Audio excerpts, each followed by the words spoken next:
দর্শক, ভালুকার মিরকা গ্রামে আছেন আমাদের সহকর্মী এস এম জাহাঙ্গীর আলম। ক্ষতিগ্রস্ত মাছের খামারের আরো খবর জানতে সরাসরি চলে যাচ্ছি সেখানে। জাহাঙ্গীর, মাছের খামারে কি পরিমাণ ক্ষয়ক্ষতি হয়েছে এবং খামারিরা কি প্রতিক্রিয়া জানিয়েছেন? জি সুমন, আপনাকে অনেক ধন্যবাদ। আপনি যেমনটি বলছিলেন যে গেল কয়েকদিনের প্রচন্ড তাপদাহে ভালুকার মৎস্য খামারগুলোতে পড়েছে এর বিরূপ প্রভাব।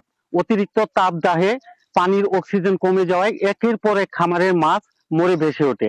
এতে দিশেহারা চাষিরা পানিতে অক্সিজেন ট্যাবলেট চুন ছিটিয়েও এর প্রতিকার পায়নি। ফলে এক একজন খামারির লক্ষ লক্ষ টাকা ক্ষতি হয়ে যায়।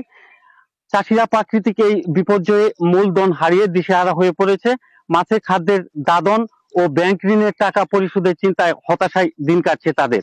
আমি এখন ভালুকার মিরকা গ্রামের দুলাল ফিশারিজের উপস্থিত আছি। আমি আপনাদেরকে দেখানোর চেষ্টা করব যে এই 15 একর একটি জলাশয়, এখানে গত কয়েকদিন আগেও দেশীয় প্রজাতির বাংলা মাছে পরিপূর্ণ ভর্তি ছিল। আজকে কিন্তু সেই খামারটি মাছ শূন্য প্রায়।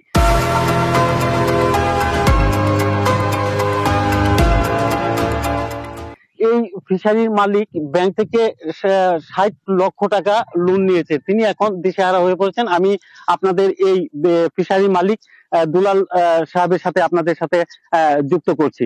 তো আমরা একটু জানতে চাইবো আপনি কি রকম ক্ষতি হয়েছে এবং সেই ক্ষতি কাটিয়ে ওঠার এখন কোনো মাধ্যম আপনার আছে কিনা এবং কি কি পদক্ষেপ নিয়েছিলেন এগুলো ফেরানোর জন্য। 2 লক্ষ মাছ, 2 লক্ষ মাছ এর মধ্যে বাংলাদেশি এখন কি পরিমাণ আছে মানে সবই মনে হয় মারা গেছে, মাছ নাই। ব্যাংকে 60 লক্ষ টাকা ঋণ আছে, এমনি আবার খাদ্যের বাকি আছে। এখন এটা কিভাবে কি ম্যানেজ করবো কোনো দিশা পাইতেছি না। জি, আমরা একটু জানিয়ে রাখি যে গতকাল রাত্রে থেকে এই কয়দিনের প্রচন্ড তাপদাহের পর গুড়ি গুড়ি বৃষ্টি হচ্ছে। বৃষ্টি হওয়াতে যে প্রায় 200 খামারে মাছ নষ্ট হয়েছে। বালুকায় 7,500 খামার রয়েছে।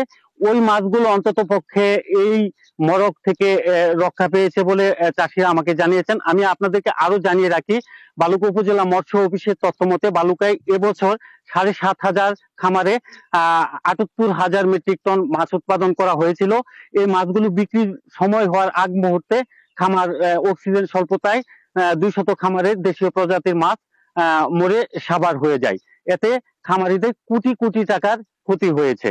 তো এই ছিল আমার কাছে বালুকার বিভিন্ন মৎস্য খামারের অক্সিজেন স্বল্পতার মাছ মরে চাষিদের ক্ষয়ক্ষতির বিস্তারিত খবর।